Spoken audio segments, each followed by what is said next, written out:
Live कार्यक्रम में पुनः सभी का स्वागत है।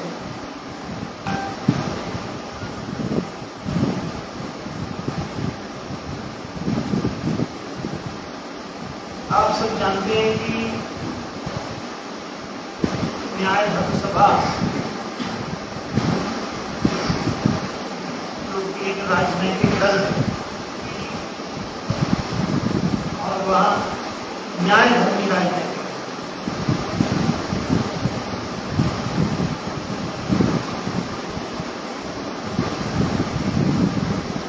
न्याय धर्म की स्थापना के लिए यह दल संकल्प है। अभी तक आप लोग धर्म को हिंदू, मुस्लिम, सिख, ईसाई, जैन, बौद्ध, पारसी, बहाई जैसे अनेक धर्मों के नाम से जानते हैं, लेकिन वो सब कर्म है। वो धर्म न होकर के कर्म है, एक सांस्कृतिक संप्रदाय है। चूंकि वो एक कल्ट मात्र है, कल्चर विशेष को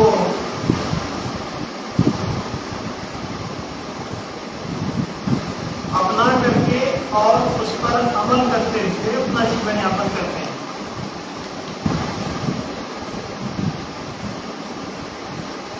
तो ऐसी दशा में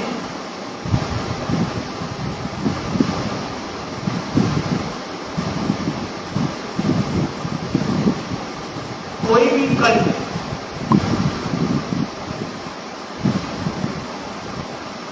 अपनी अभिरुचियों, अपनी मान्यताओं, अपनी आदतों, अपनी प्रथाओं, अपनी परंपराओं, अपने प्रचलनों को महत्व देता है और उसका ही प्रचार प्रसार करके और बहुत सारे लोगों को अपने कल्ट में शामिल करता रहता है। लोग सोचते हैं कि ये धर्म हुआ,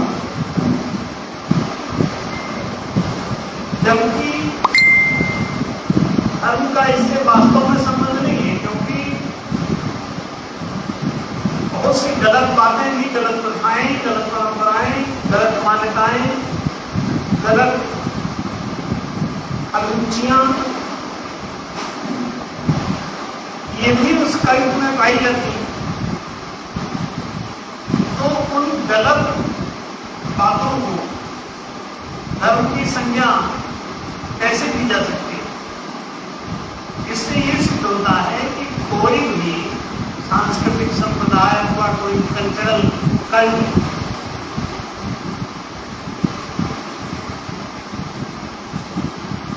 एक मान्यताओं का विशेष एक पंथ, वो धर्म के नाम से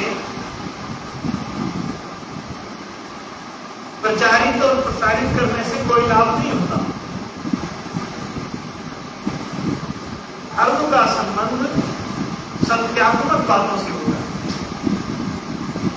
सत्यात्मक ज्ञान और सात्विक गुण। धार्मिकता का संबंध सज्ञान और सद्गुण से हुआ।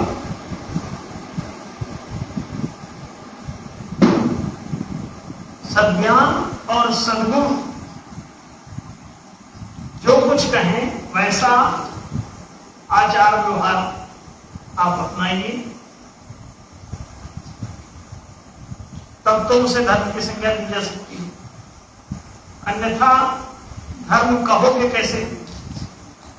जैसे आपने कहा हिंदू धर्म, फिर मुस्लिम धर्म, सिख धर्म, ईसाई धर्म, जैन धर्म, बौद्ध धर्म, पारसी धर्म, बहाई धर्म, ऐसे अनेक नामों से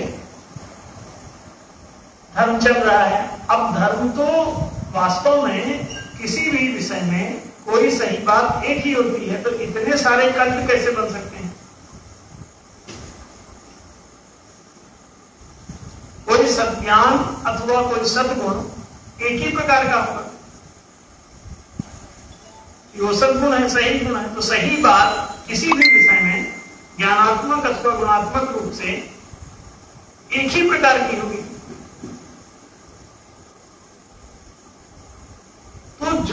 एक प्रकार की कोई बात है, जैसे कि मैथ्स में 2 + 2 = 4, 2 में 2 जोड़ने से 4 हो जाता है। अब सही बात ये एक ही होगी, गलत बोलना है तो 3, 5, 8, 15 कुछ भी बोलते रहिए, लेकिन अगर सही बात कोई करनी है, कहनी है, रखनी है, तो आपको एक ही बात करनी पड़ेगी। तो धर्म जब भी बनेगा, चाहे वो सांस्कृतिक संप्रदाय के रूप में आए और चाहे सभ्यता के रूप में आए, वो सभ्यता चाहे सामाजिक हो अथवा राष्ट्रीय हो,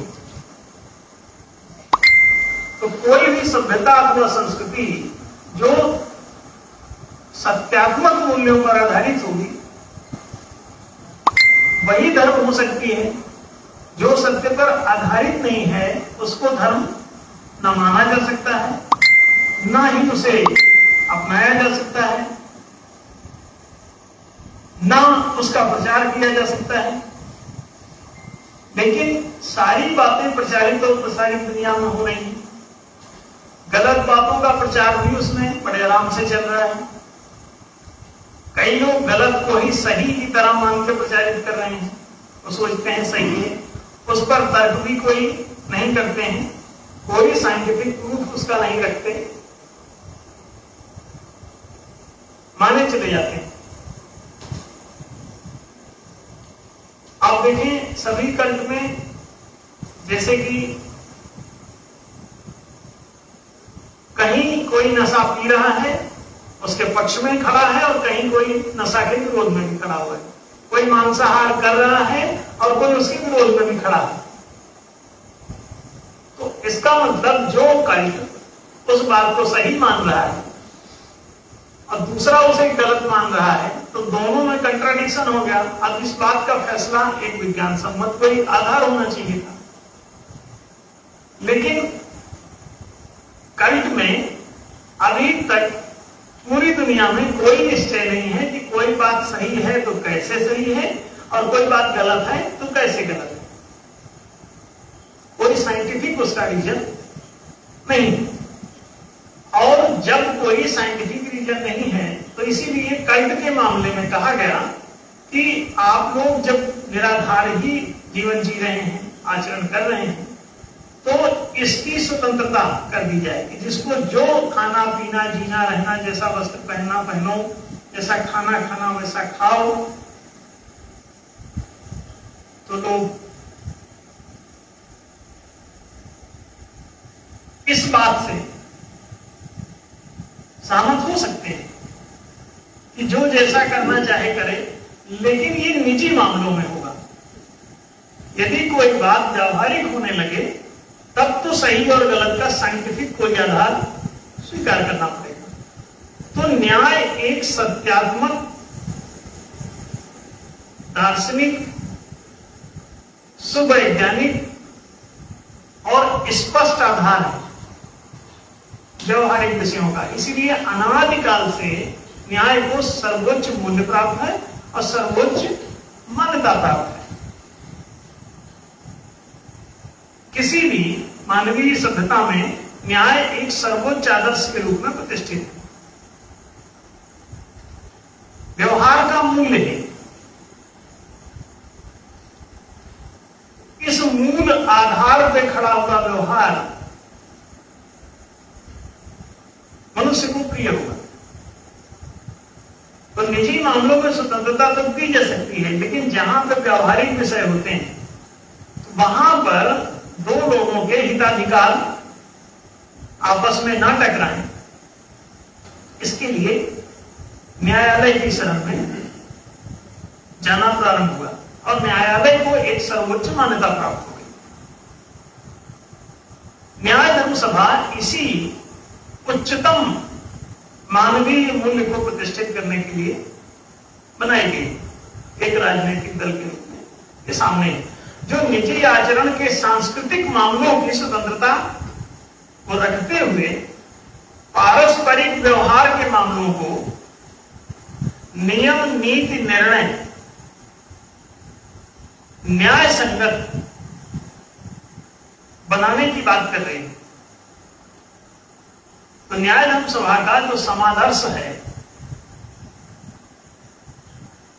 वो इस दार्शनिक दृष्टिकोण पर आधारित है जो सत्यात्मक है। सत्य कहता है कि सारा जगत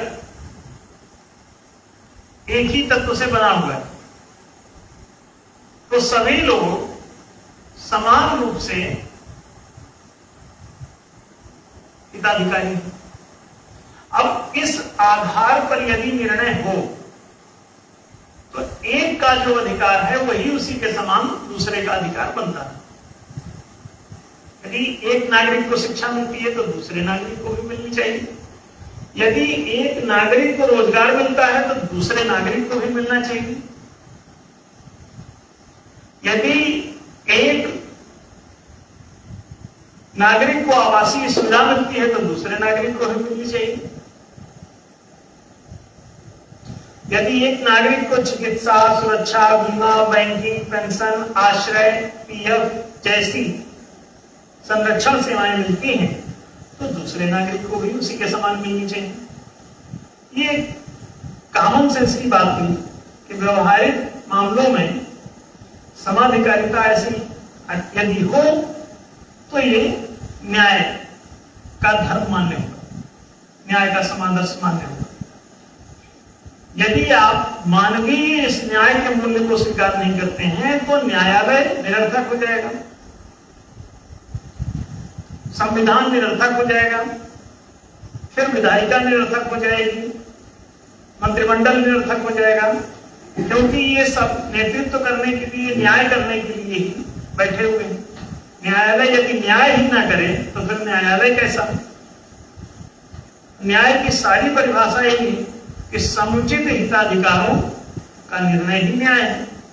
तो समुचित हिताधिकार जिस नियम से, जिस नीति से, जिस निर्णय से प्रतिष्ठित होते हो उसी को न्याय कहेंगे। और निजी मामलों की इसमें वो कहता है कि जिसकी जो अभिरुचि है वो अपने आप से, अपने बारे में खुद के लिए यही कर रहा है, तो ये व्यवहारिक कोई विषय नहीं हुआ। तो दो पक्ष का होना उसमें प्रमाणित नहीं होता आचरण संबंधी मामलों में कि आप नशा पिएंगे कि नहीं पिएंगे, आप मांसाहार करेंगे कि नहीं करेंगे, आप शाकाहार करेंगे कि नहीं करेंगे, आप नीला कपड़ा पहनेंगे कि पीला कपड़ा पहनेंगे कि लाल पहनेंगे कि सफेद पहनेंगे, जो आपको रुचता है आपका निजी मामला है। आप अपने निजी मामलों में अपना खुद का निर्णय ले लीजिए और जैसा जो अच्छा लगता है वैसा कीजिए। बात आती है व्यवहारिक कि यदि आप खुद तो कह रहे हैं कि मुझे नीला कपड़ा पसंद है, लेकिन आप अपने पड़ोसी को भी नीला कपड़ा पहनाने चले गए जबरन। आपने कहा कि आपको बुर्का पसंद है, आप पहन लीजिए।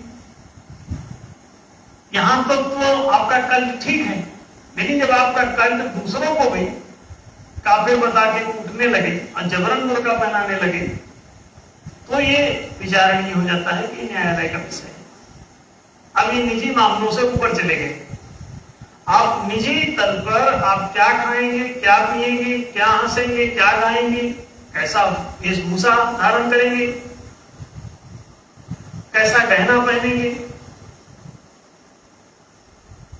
कैसे अपनी साज सज्जा करेंगे, बाल कटाएंगे कि नहीं कटाएंगे, ज्यादा कटाएंगे कि कम कटाएंगे, ये निजी मामले हो सकते हैं। किसी को जैसा अच्छा लगता है वैसा अपनाए। तो ये निजी मामलों की स्वतंत्रता चूंकि है, कुछ लोग अपने निजी मामलों के लिए आपस में समझौता करके बोले हम एक कल्ट बना लें, सांस्कृतिक संप्रदाय बना लें, कि हम बुर्का पहनने वालों का एक संप्रदाय बना दें। तो बुर्का पहनने वाले जितने हैं वो बुर्के के लिए एक संप्रदाय बना लें, कि उतने लोग पहनना चाहते हैं। और जब बुर्का पहनने के कारण ज्यादा दुर्घटनाएं घटने लगे और दूसरे लोगों के बीच में उस कारण से घटनाएं ना घटे तो आप बदल लेना।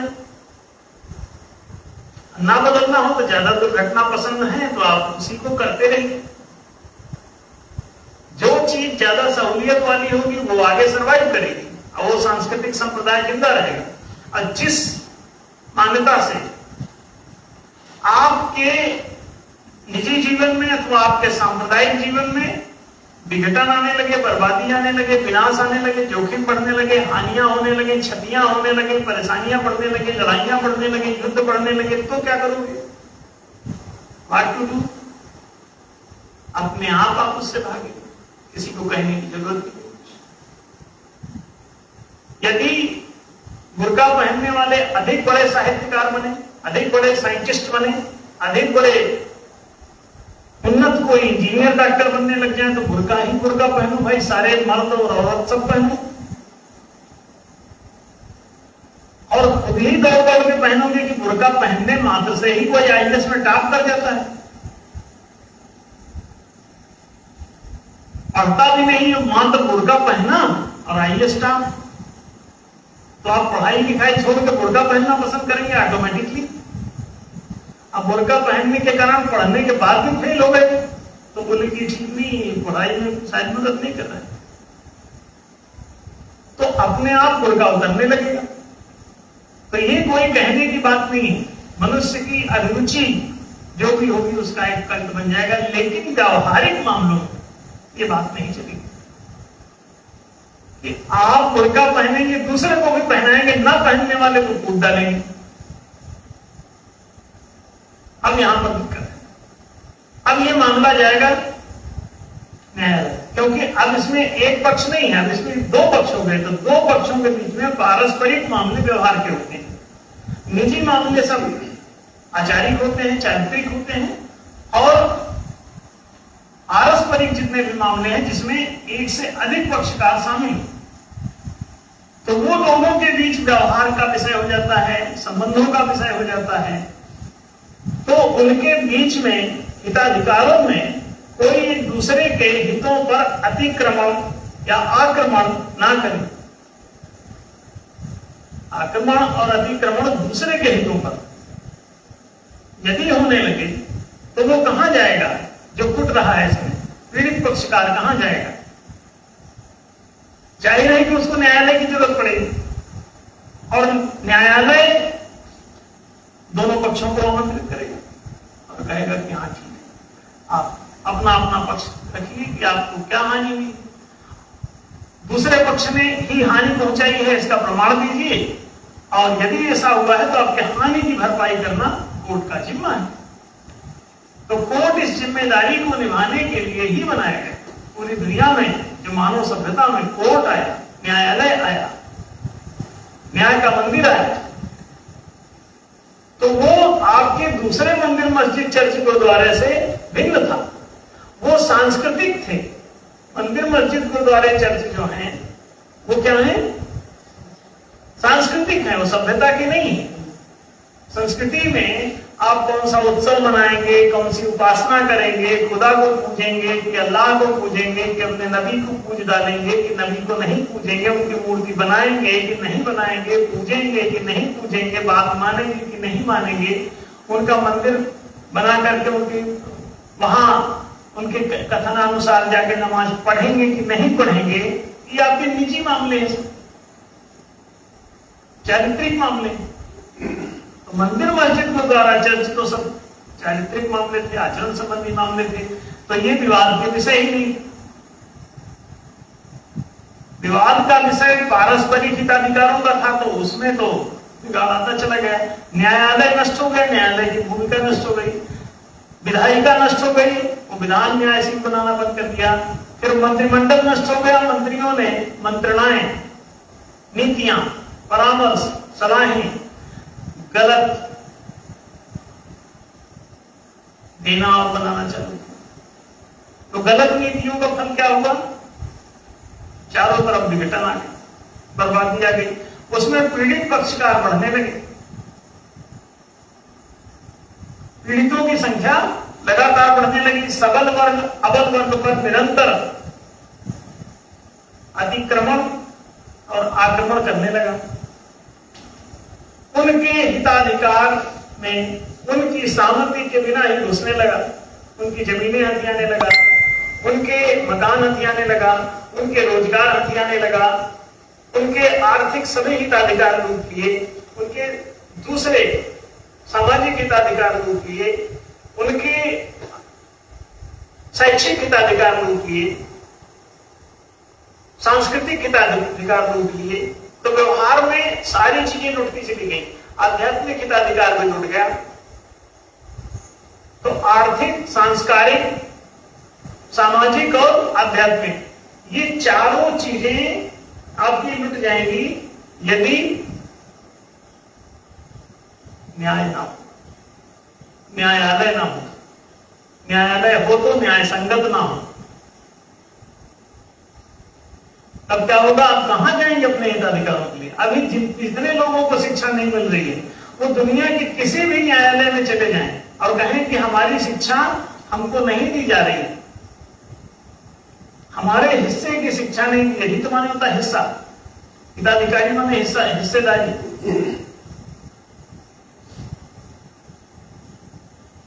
आप जाके बोले किसी न्यायालय में कि आपके साथ न्याय नहीं हो रहा है, आपके बच्चे को उस तरह से शिक्षा नहीं मिल रही जैसे कि दूसरों को मिल रही, आपके बच्चों को उस तरह का रोजगार नहीं मिल रहा है जैसे दूसरों को मिल रहा है, आपके बच्चों को आवासीय सुविधाएं वैसी नहीं मिल रही जैसे दूसरे नागरिकों को मिल रही, आपको चिकित्सा सुरक्षा बीमा पेंशन पेंशन आदि सुविधाएं वैसी नहीं मिल रही हैं जैसे दूसरे नागरिकों को मिल रही हैं। तो ऐसी स्थिति में आपका कोई भी न्यायालय आपके हिताधिकारों की रक्षा करेगा? न्यायोचित नहीं कर रहा है। तो आप ऐसे समाज में रहते क्यों हैं? आपको गौरव बनाया गया, और ऐसा छोटा मोटा मामला नहीं है।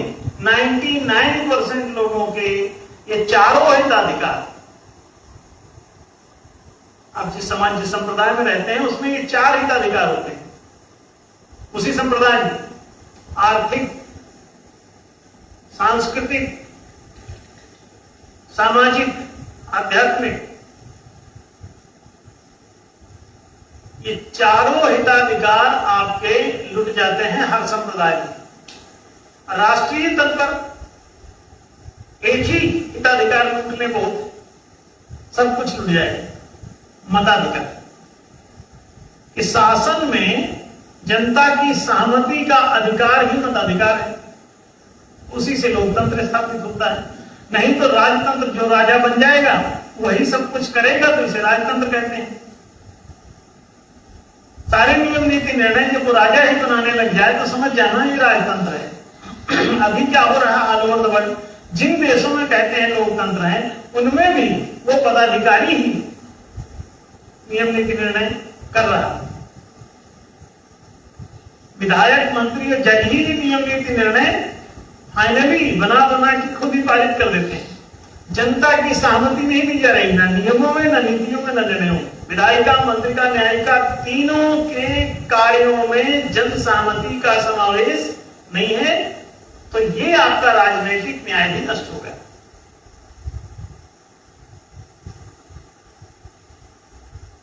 शासन ही राजनीति। तो शासन के ये तीन अंग हैं, विधायिका, मंत्रिका, न्यायिका, और तीनों अंगों में किसी भी मानवीय नागरिक की कोई भूमिका नहीं। इनकी कार्यप्रणाली पर जब कहीं कोई दखल ही नहीं है, जन सहमति ही नहीं है सिद्ध, तो लोकतंत्र कैसे हुआ, जनतंत्र कैसे हुआ? ये तंत्र माने शासन होता है, जनता का शासन, तो जनता का शासन सिद्ध कैसे हुआ? तो ये पूरी तरह से आप लोगों को 1% लोगों ने विगत हजारों वर्षों से मुर्गा बना रखा है। कभी राजतंत्र के नाम से, कभी लोकतंत्र के नाम से। तंत्र एक ही चलता है कि 1% लोगों के हाथ में पूरी लगाम रहेगी और आपको घोड़ा बना के, और आपकी ना ये लगाम अगर हो तो सत्य के हाथ में हो, ईश्वर के हाथ में हो, भगवान के हाथ में हो, ब्रह्म के हाथ में।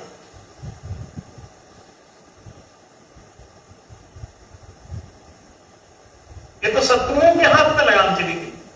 शत्रु कौन है? जो दूसरों का हिताधिकार लूटता है उसे शत्रु कहते हैं, और जो आपके हिताधिकारों की रक्षा करता है उसे मित्र कहते हैं। इसीलिए अब आजकल लिखने लग गए हैं मित्र पुलिस। हालांकि वो आपके हिताधिकारों की रक्षा नहीं कर रहा है तो शत्रु पुलिस। क्लियर कट शत्रु न्यायालय, शत्रु पुलिस, शत्रु नेता, शत्रु विधायक, शत्रु मंत्री, शत्रु संविधान सब बना हुआ है। न मित्र संविधान है, न मित्र विधायक है, न मित्र मंत्री, न मित्र प्रशासन है। कोई भी मित्रवत नहीं है आपके साथ, न्यायालय भी मित्रवत नहीं, विधायिका, मंत्रिका, न्यायिका तीनों मित्रवत नहीं है आपके प्रति। क्यों? जो आपके हिताधिकारों की रक्षा करता है उसे मित्र कहते हैं, और जो आपके हिताधिकारों को नष्ट करता है उसे शत्रु कहते हैं। तो ये तो तीनों अंग आपके हिताधिकारों को नष्ट कर रहे हैं, तो वो मित्र पुलिस कैसे हो सकते हैं? अगर कोई मित्र पुलिस है तो हम ये इसी लाइव के माध्यम से पूरी दुनिया की पुलिस से कह रहे हैं क्या, यदि तुम मित्र पुलिस हो तो इनके हिताधिकारों की रक्षा आज से चालू कर दो। अब पुलिस अगर टाइट हो जाए तो सारे नेता समस्या में पड़ जाएंगे, लेकिन पुलिस जनता के हितों की रक्षा नहीं कर रही। अगर कोई महिला बलात्कार से बचने के लिए भागती हुई थाने चली जाए तो बाहर गुंडों से तो बच सकती है, थोड़ा बहुत गुंजाइश की रिक्वेस्ट करके बच जाए, लेकिन अगर थाने चली जाए तो भारी मुसीबत है। अभी घटनाएं हुई हैं, अभी पूरा थाना सस्पेंड हुआ इसी चक्कर में, पूरा थाना सस्पेंड हो गया। एक महिला किसी गुंडे बदमाश से बचने के लिए थाने की शरण ले लिया उसने, तो वहां उसका बलात्कार कर डाला उन लोगों ने। सुरक्षा कहां है आपके हितों की? आपके हिताधिकार सबसे पहले तो राजनैतिक हिताधिकार, संविधान में लिखा है राजनैतिक न्याय किया जाएगा जनता के साथ। राजनैतिक न्याय में क्या है कि राजनीति में जनता की सहभागिता होगी, जनता की सहमति से काम होगा राजनीति में। तो राजनीति में जन सहमति का समावेश किधर है? ये जितने विधेयक आज तक बने, जनता की सहमति लिया गया, जनमत संग्रह उसमें करवाया गया, जनता की वोटिंग कराई गई, नहीं कराई गई। तो इसका मतलब ये हुआ कि सभ्यता में आपके साथ जो व्यवहार किया जा रहा है वो न्यायोचित नहीं है। तो मानव सभ्यता की पुनर्समीक्षा की आवश्यकता है, मानवीय राष्ट्रों के पुनर्समीक्षा की आवश्यकता है। और ये केवल भारत की समस्या नहीं है, ये वर्ल्ड वाइड पूरी दुनिया की समस्या है। इस पर न्याय धर्मसभा काम कर रही है।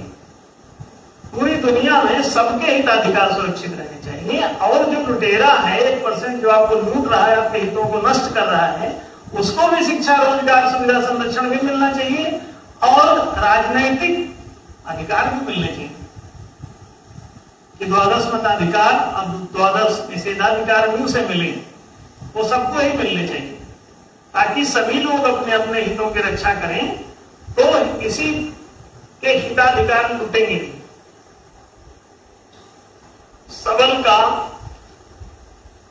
दुर्व्यवहार रुकेगा, सबल द्वारा अतिक्रमण और आक्रमण की नीतियां समाप्त होंगी, तब अबल के हिताधिकार सुरक्षित होंगे। इसी विषय में एक प्रश्न है, ये प्रश्न जो है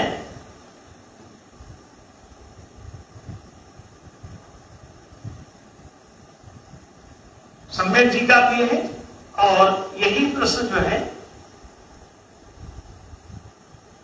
प्रीति जी देहरादून से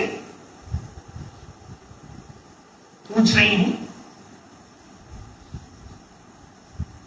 कि वर्तमान में अग्निपथ योजना जो सरकार ने लॉन्च की है, जिसमें 4 साल के लिए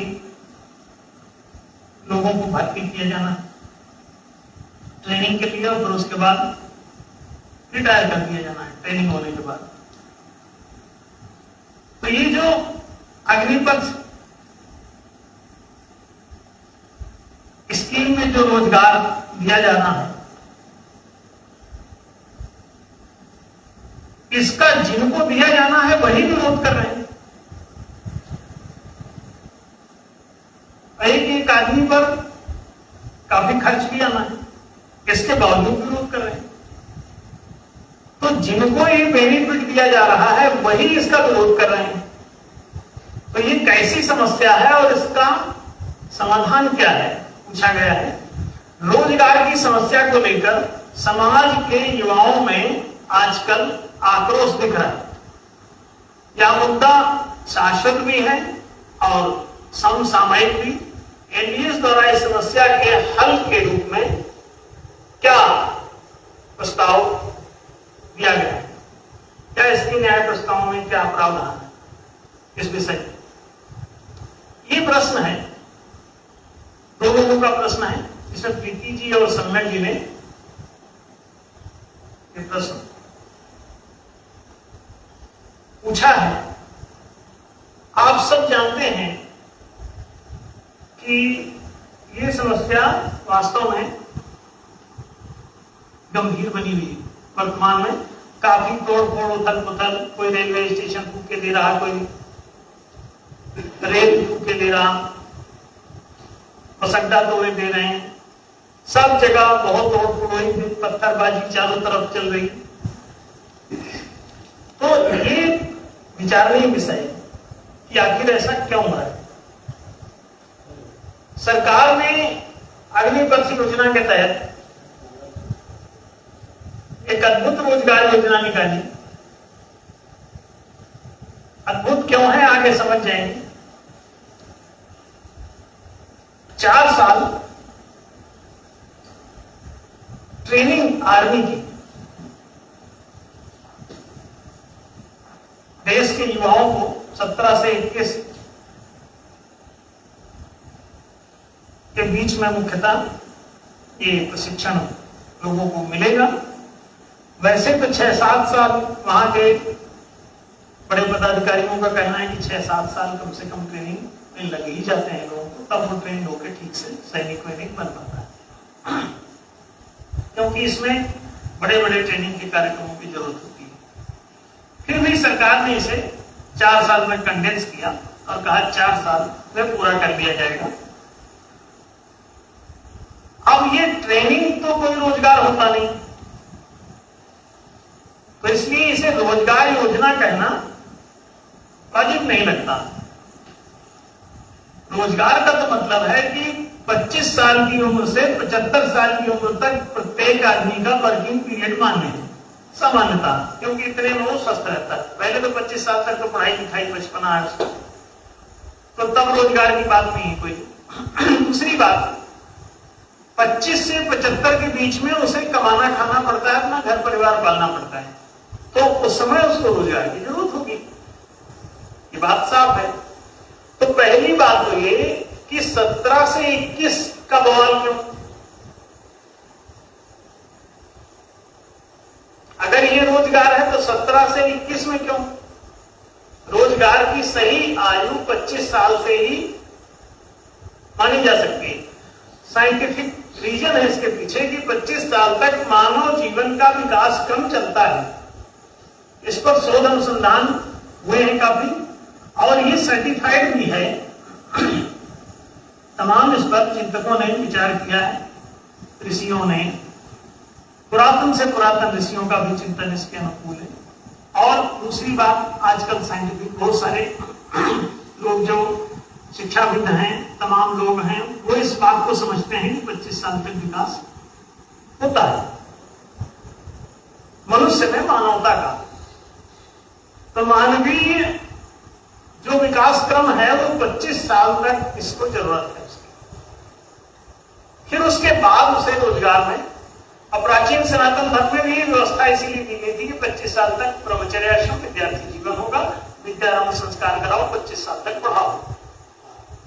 फिर इसके बाद उसे गृहस्थाश्रम में जाने की अनुमति, विवाह संस्कार के द्वारा गृहस्थाश्रम में प्रवेश। विवाह माने होता है विशेष रूप में कार्यभार वहन करना, तो कार्यभार माने रोजगार। तो एक रोजगार विवाह संस्कार के समय उसे दिया जाता है, और क्योंकि उसी समय उसकी शादी का भी प्रावधान होता है, जिसे पाणी ग्रहण संस्कार कहते हैं। विवाह माने तो रोजगार का ही संस्कार है। पाणी ग्रहण संस्कार माने होता है किसी का हाथ थामना, पाणिग्रहण माने होता है हाथ थामना। पाणी कहते हैं हाथ को, चक्र पाणी गदा पाणी, जिनके हाथ में गदा है चक्र है, ऐसा समझने के लिए कहा बताया। तो पाणी ग्रहण का मतलब है साथी हाथ बढ़ाना, एक अकेला थक जाएगा मिलकर बोझ उठाना। तो गृहस्थ का भार, कार्यभार उठाने के लिए अकेले में शायद दिक्कत जाएगी, इसलिए मनुष्य जो है इसको पूर्णता देने के लिए स्त्री पुरुष संयोग की बात उठाएगी ताकि अपने कार्यभार को मिलकर के वहन कर सके। दोनों अगर मिलकर करेंगे तो जीवन सरल हो जाएगा। ये सारा चिंतन पीछे ऋषियों ने, तमाम प्रबुद्ध वर्ग ने किया। 25 साल मान्य हो गया। सनातन धर्म में व्यवस्था वर्णाश्रम व्यवस्था के अंतर्गत 4 आश्रमों का इसमें प्रकाशन किया गया और उनको प्रतिष्ठित किया गया। तो 25 साल तो देखिए विद्यार्थी जीवन। इसके पश्चात गृहस्थ आश्रम में प्रवेश करने के लिए उसे विवाह संस्कार, पाणिग्रहण की व्यवस्था होनी चाहिए थी। तो तब उसे रोजगार और शादी की अनुमति है। और ये अच्छा भी होगा, नहीं तो आप 6 साल में शादी करने लग जाएंगे, 9 साल में गौना कर लेंगे। तो बड़ी अल्पायुता में जो पूरी दुनिया में ये सब चला कि बच्चों को कुछ पता नहीं, पकड़ के उनकी शादियां किए दे रहे हैं सब लोग, वरिष्ठ लोग। अब बच्चों की चलेगी भी कैसे, मना भी करें तो कौन सुनेगा।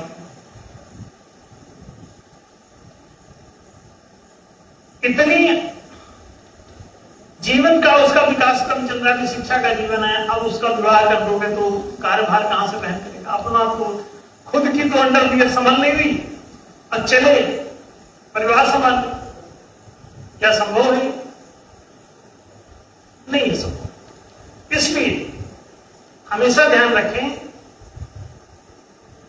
कि निजी उसके जीवन की जो विकास यात्रा है वो 25 साल तक होनी है। तो तब तो रोजगार की परिकल्पना ही व्यर्थ है। उस समय सांस्कृतिक परिवेश के समय सैनिकों को पकड़ने की जो परंपरा अपनाई गई थी वो वास्तव में एक षड्यंत्र था कि जिस समय उसका खुद का विकास हो रहा है उसी समय उसमें गलत बातों का संस्करण कर दो। तो सैनिक बनाने के लिए वहां पे दरअसल वो सैनिक नहीं बल्कि गुलाम बनाए जाते रहे।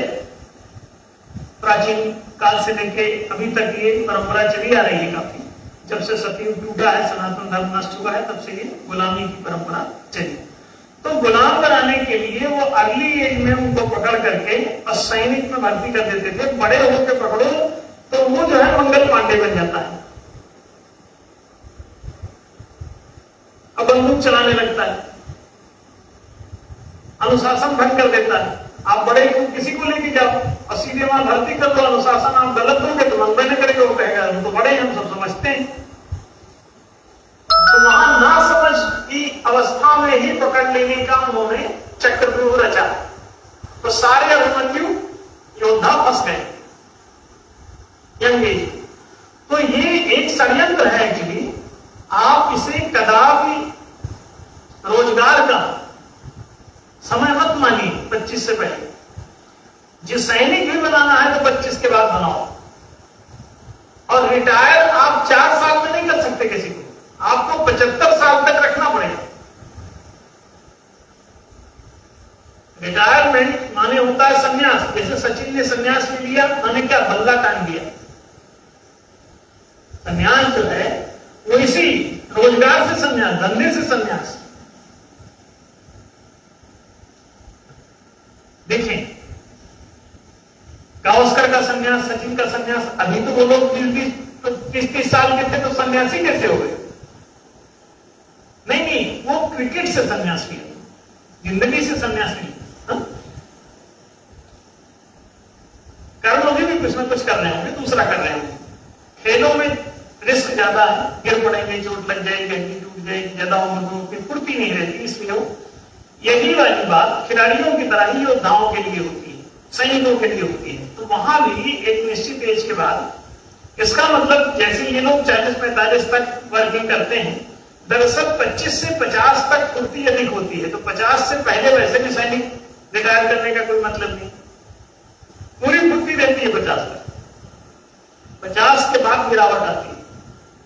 तो 50 के बाद जब गिरावट आने लगे तो उनको फुर्तीले कामों के बजाय आप रिसर्च करो, उनको क्लिनिकल कैडर में नियुक्त करो, उनको दूसरे कामों में नियुक्त करो जिसमें कोई ऐसी फुर्ती दिखाने की जरूरत नहीं।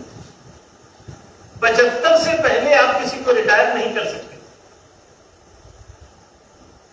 तो 4 साल में जो रिटायर होगा ये जाएगा कहां? 24 लाख रुपए उसके प्रशिक्षण पर आपने खर्च किए, अब उसके बाद बोले तुम रिटायर, सेवाएं उसकी लेनी नहीं है। मान लीजिए आपने एक आदमी को अपना ड्राइवर नियुक्त करना है, आपने कहा तुमको हम 6 महीना ट्रेनिंग कराएंगे, इस बीच में तुम्हारे ऊपर 6 लाख रुपए खर्चा करेंगे और जैसे तुम सीख जाओगे तो तुमको रिटायरमेंट दे देंगे। तो चलवाओगे कब? सिखाने के बाद, जब उसकी सर्विस। पूंजीपतियों से चंदा ले लेकर के राजगद्दी हथियाई जाने का प्रबंध।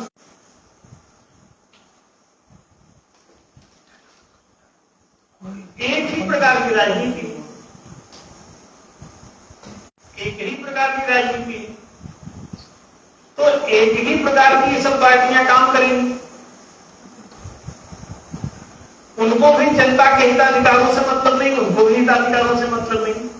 न्याय से जब कोई सहमति नहीं है, न्याय पर आधारित कोई दल ही नहीं है, उसने जो भी सरकार बनाया है, तो भला वो कैसे न्याय संगत कोई काम करेगी? तो आप समझ सकते हैं कि इसमें एक हिडन एजेंडा सीधा सीधा ये है कि वहां से जब वो रिटायर होंगे तो उनको अपने अपने फैक्ट्रियों में, अपने अपने संस्थानों में लोग ट्रेंड वर्कर प्राप्त कर लेंगे। 24 लाख का खर्चा राजकोष से चला जाएगा और कर्मचारी ट्रेंड उनको मिल जाएगा, और भी सैन्य प्रशिक्षित। अपने घरों में ट्रेंड, इतना सैनिक कहां से आप बना पाएंगे? इतनी प्रशिक्षण दिलवाने में आपका पसीना छूट जाएगा। इतने हथियार चलवाना सिखाना सरल बात नहीं है। तो प्राइवेट लोगों ने कहा कि हमने तो तुम्हारी सरकार बना दी, तुम हमारा भी तो कुछ उद्धार करो। क्या कि सैन्य प्रशिक्षण कर करके और इनको रिटायर कर दो, ये बाहर भागेंगे तो इनको नौकरी काम से हमारे यहाँ आवेदन करेंगे, हम इनको बिल्कुल ट्रेंड आदमी, हमको 24 लाख तुम खर्च करो और कर्मचारी हमको मिल जाए ट्रेनिंग के बाद।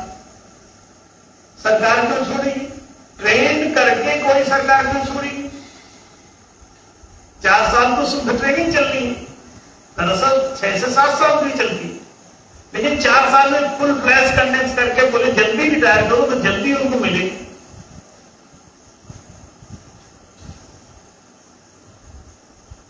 तो इस तरह से पूंजीवाद को अधिक से अधिक बेनिफिट पहुंचाने के लिए राजकोष का कतरा कतरा पूंजीपतियों के खातों में जमा करना है, प्रत्यक्ष अथवा अप्रत्यक्ष रूप से।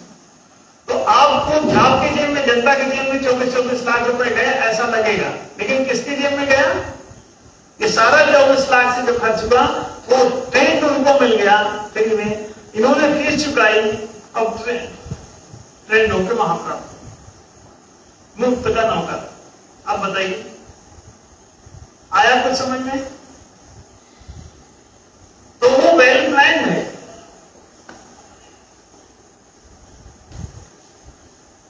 खुला खजाना है और ये हर पढ़ा लिखा आदमी इस बात को समझ रहा है। इसी वजह से पढ़ा लिखा ही आदमी को इसमें भर्ती किया जाना था। तो वो चीखने चिल्लाने लगा कि ये हमारे साथ पॉलिटिक्स हो रही सरकारी, उसमें हमको समझाया जाएगा कि हम सरकारी कर्मचारी हो गए और हमको बैठा के इनफैक्ट प्राइवेट कर्मचारी बनाया जा रहा है, और वो भी 24 लाख रुपए इसके ऊपर बर्बाद करके प्राइवेट में वहां गुलाम बना दिया जाएगा। जब ये ट्रेनिंग ले लेगा तो और किसी काम के लायक नहीं रहेगा। जो 4 साल जो ग्रीन पीरियड है वो आपको फंस गया उसमें। इसी दरम्यान आप आईएएस की तैयारी कर सकते थे, दूसरी तैयारी कर सकते थे, तो स्वतंत्र रूप से आप कहीं भी जाते। और चिंता न करें, अगर पूंजीवाद आ रहा है तो आईएएस आईपीएस भी मनोनीत होने लगेंगे, ये परीक्षाएं समाप्त की जाएंगी उनके द्वारा। पूंजीपति कभी भी परीक्षावादी नहीं होता, राजभोगी है, तो डायरेक्ट बीरबल उठा लेता है। वो ट्रेनिंग में विश्वास नहीं रखता। और इच्छा योग्यता से मतलब नहीं, योग्यता एक ही होती है कि तुम बस वहां उसके अनुकूल कहो, इतनी ही योग्यता बहुत, और किसी योग्यता की क्या जरूरत है? उसकी तरफ से तलवार चलाओ, बस तुम योग्य हो, और उसकी तरफ से तलवार नहीं चला रहे हो तो योग्यता का क्या करेगा? एक ही उनका पैरामीटर है। तो ये गुलामी की तरफ समाज बढ़ रहा है, राष्ट्र बढ़ रहा है। जो आप आजादी के पहले जो दुर्दशा थी, वही दुर्दशा की तरफ आप बढ़ के फिर पहुंच गए। 25 साल तक शिक्षा ही आजादी है, निःशुल्क। यदि शिक्षा राजकोष से मिले, ऐसा नहीं कि कोई प्राइवेट आदमी निःशुल्क देगा, ये टाटा तुमको निःशुल्क शिक्षा देंगे, तो सावधान रहो, जो भी तुमको निःशुल्क शिक्षा देगा वही गुलाम बनाएगा। निःशुल्क भोजन जो देगा वो तुम्हारा प्राण ले लेगा, निःशुल्क शिक्षा देगा तुमको बर्बाद कर देगा। कौन? प्राइवेट, सरकार नहीं। सरकार की शिक्षा निःशुल्क जो होती है वो निःशुल्क नहीं होती, वो टैक्स पेड है ऑलरेडी। आपके टैक्स से ही राजकोष में पैसा जाता है, तो आप ही के पैसे से आपको शिक्षा दी जाएगी, आप चिंता न करें, वो सशुल्क ही रहती है, टैक्सेबल है। उस टैक्स के पैसे से ही, वो तो एक बार टैक्स लिया दोबारा फिर शुल्क इसलिए लेते हैं ताकि 2 बार बेनिफिट ले ऊपर के लोग। एक ही माल 2 बार बेच रहे हैं, एक टैक्स के नाम से बेच दिया, एक बार किसके नाम से? एक ही माल को, एक ही आम को 2 बार बेच रहे हैं। तो आप लोगों को यह समझने की जरूरत है, अगर आपके पास वो राजनैतिक हिताधिकार होता, राजनैतिक न्याय आपके साथ जुड़ा होता, तो 12 मताधिकार मिले होते और 12 निषेधाधिकार, 12 वोटिंग पावर और 12 वीटो पावर। वोटिंग पावर से शासन नियंत्रित होता है, निरंकुश नहीं रह जाता, और वीटो पावर से, निषेधाधिकार से प्रशासन नियंत्रित हो जाता है, उसकी निरंकुशता नष्ट हो जाती है। तब फिर शासन प्रशासन ना आपको गाली दे सकता है, ना आपके विरुद्ध कानून बना सकता है। आपकी सहमति हर चीज में उसको लेनी पड़ेगी, तो आपके विपरीत वो न जा पाएगा। इसलिए महालोकतंत्र, 12 मताधिकारी ये जो महालोकतंत्र है, ये पूरी दुनिया का हितैषी है और राजनैतिक न्याय का प्रतिष्ठापक, पूरी तरह से प्रतिष्ठित करने में समर्थ है महालोकतंत्र। ये जिस दिन आएगा, न्याय धर्मसभा का ये 53 नंबर प्रस्ताव है 111 न्याय प्रस्तावों में से, ये 53 नंबर प्रस्ताव, 53 नंबर प्रपोजल, जस्टिस प्रपोजल, ये राजनीतिक न्याय को पूरी तरह स्थापित करता है।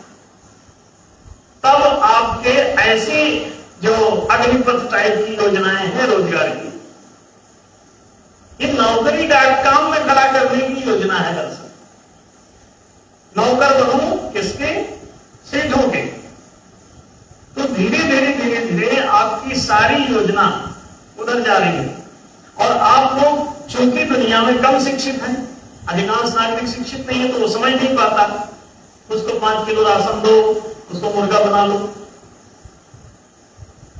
एक पौवा दारू पिला दो, सारा वोटिंग आपके पास आ जाएगा।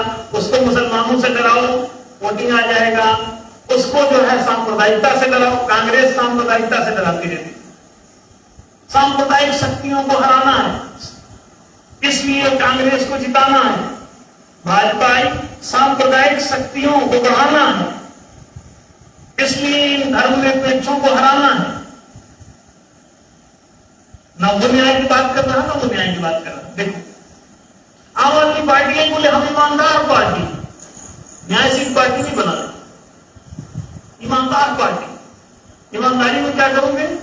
न खाएंगे न खाने देंगे। क्या न खाओगे न खाने दोगे? मतलब न जियोगे न जीने दोगे। एकदम ईमानदारी से रहो। नहीं, ये सब पागल था। सारी फर्जी बातें, जनता को मूर्ख बनाओ तरह तरह की बातों से। न्याय जनता की जो बेसिक नीड है, कौन नहीं जानता इसे? राजनीतिक न्याय संवैधानिक अधिकार, संविधान की प्रीएम्बल में लिखा है, भूमिका उद्देशिका। राजनीतिक न्याय उद्देश्य है संविधान का, राजनीतिक न्याय कहीं नहीं है। जनता के लिए द्वादश मताधिकार दिए नहीं, तो राजनीतिक न्याय कैसे हो? जनतंत्र आए नहीं, तो जनता की भागीदारी ही नहीं, तो जनहित तो नष्ट हो गया, जनतंत्र समाप्त हो गया। तो आप समझते हैं कि सभी योजनाएं ऐसी रोजगार की पूरी तरह से भ्रामक है, मिथ्या है। रोजगार की योजना 25 साल से शुरू होती है और 75 साल तक चलती है। ऐसी कोई योजना 25 के पहले सिर्फ ट्रेनिंग दी जा सकती है। हाँ, ट्रेनिंग ठीक है, आर्मी में दे दो या स्कूल में दे दो, आर्मी में क्यों ले जा रहे हो?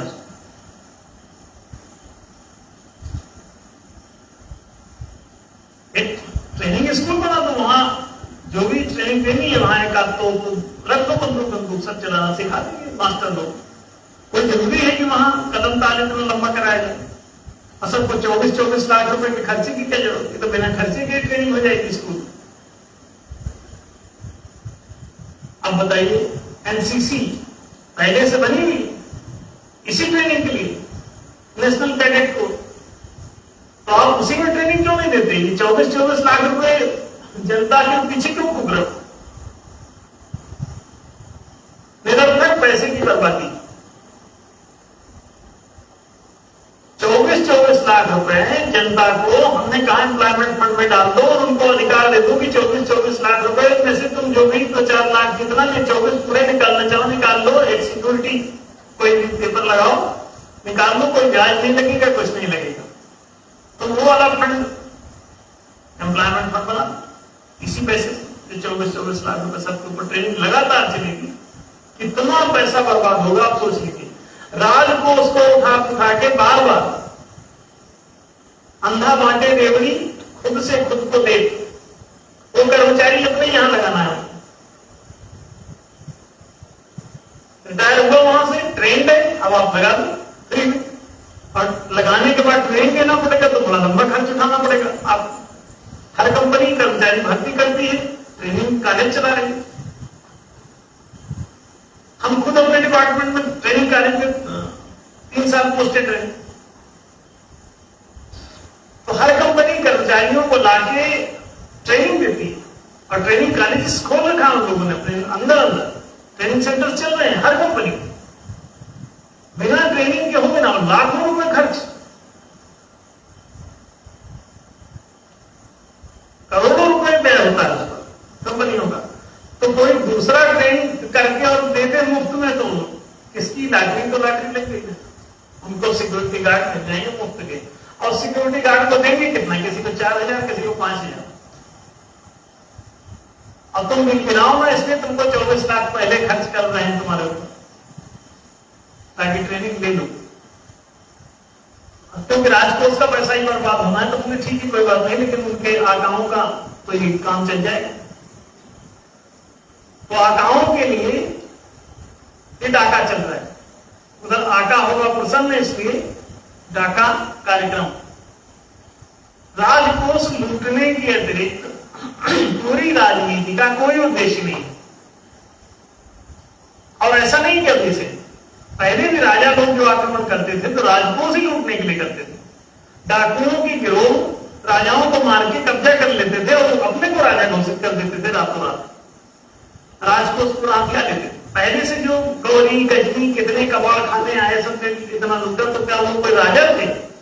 सब डाकू गिरोह थे। कोई दिन कासिम आया वो चढ़ बैठा, फिर तुगलक आया वो चढ़ बैठा, जाने कितने आए, गौरी गजनी सब आते रहे, लूटते रहे, मूल तैमूर, ये सब कोई राजा थे क्या? ये किस बात के राजा थे? गजनी एक गांव है जहां मोहम्मद गजनी जहां का था, तो वहां का वो चोर था। मुझे बड़ा हाथ मानना है तो भारत की तरफ जाओ, वो कोई वहां का राजा वाजा थोड़ी था। राजा भी अगर अटैक करें कहीं तो डाकू ही है, राजा किस बात का है? आक्रमण बताता है कि तुम डाकू हो। आक्रमण कहीं भी करो, किसी भी राष्ट्र पर करो, चाहे कंस बन के करो चाहे रावण बन के करो, आक्रमण दैत्यता है, अपराध है।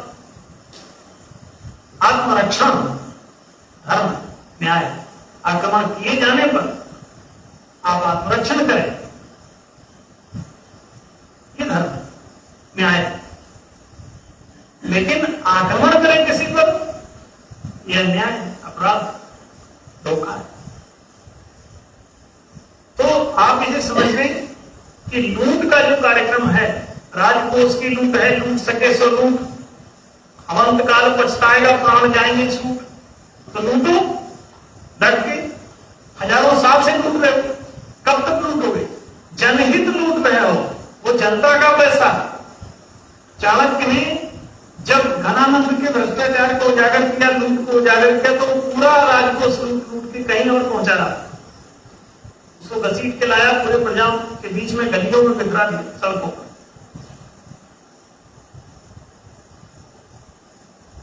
जनता ने उसको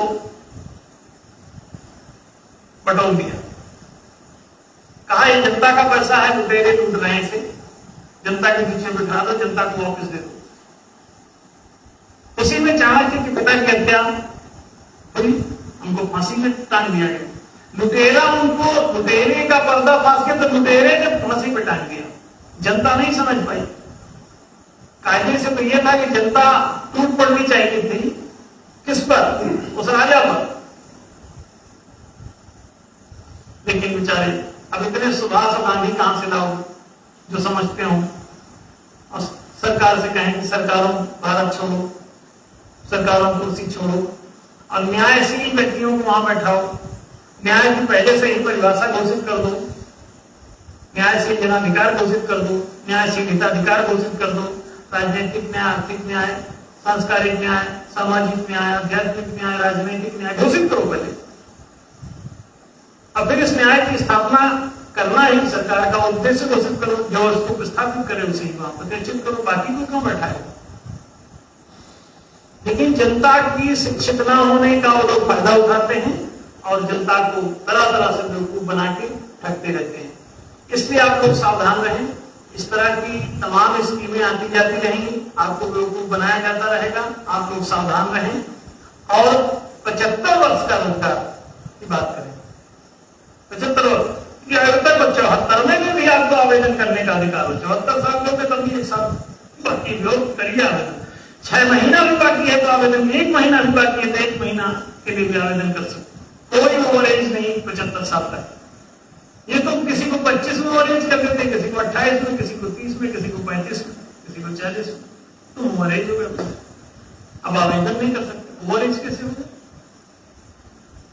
कोई एक रोजगार उसको दो, ओवर एज कहां होता है? 75 साल तक वो जिएगा कैसे? तो रोजी रोटी के बिना कोई जिंदा रहेगा क्या? ये कैसी तकनीक है? सिर्फ वो गुलाम बनाना है उनको, तो उसके तहत वो सब काम चल रहा है। तो सावधानी बरतें, इस तरह की स्कीमों से, इस तरह के कार्यक्रमों से हमेशा बचें। चारों जनाधिकार की बात करें, 25 साल तक शिक्षा प्राप्ति का अधिकार, उसके बाद एक रोजगार प्राप्ति का अधिकार, प्रति परिवार एक रोजगार, प्रति व्यक्ति शिक्षा, प्रति परिवार रोजगार, और प्रति ग्राम आवासीय सुविधाएं, सड़क, पानी, बिजली, आवासीय मकान, भवन सब मिलना चाहिए। फिर इसके बाद सामष्टिक संरक्षण चाहिए, जिसमें जल पदार्थ, वृक्ष, वनस्पति, पशु, पक्षी और मनुष्य सबके संरक्षण की बात आए, यथोचित रूप से जिसको जो संरक्षण आवश्यक है वो मिलना चाहिए। किस तरह से पूरा प्रकृति, पर्यावरण सहित सब कुछ सुरक्षित रहेगा राष्ट्र में। कितने दिनों से हम कह रहे हैं कि इलेक्ट्रिकल जो व्हीकल है वो लॉन्च करो, दशकों गुजर गए और ये एक ही दिन में हो सकता है। इलेक्ट्रिक वाहन सब बन चुके हैं, अरे उनको सबको तुरंत लाइसेंस जारी करो, प्राइवेट लोग सब बनाने बैठे। एक भी डीजल पेट्रोल खरीद क्यों रहे हो? इसकी जरूरत कहां है? बिजली ईंधन अपने यहां मौजूद है, तो आप 8-8 लाख करोड़ का तेल बाहर से ला रहे। कोयला अपने देश में अतिरेक है, और कोयला आता है यूक्रेन से, कहीं रूस से, जाने कहां से बता रहे ला रहे हैं कोयला। कहते हैं कोयला का शॉर्टेज हो गया है क्योंकि बाहर से आ नहीं रहा। अब कोयला यहाँ खदानी है, पूरा सिंगरौली भरा पड़ा है यहाँ, इतना ज्यादा कि हजारों वर्ष तक में खत्म। तो ये कहां जा रहे हैं? अपना कोयला जाने कहां जाता है, और ये बाहर से कोयला आयात कर। अपना गाय लग रही थी, दूध जाने कहां फेंका है, और पड़ोसी से दूध खरीद रहे हैं।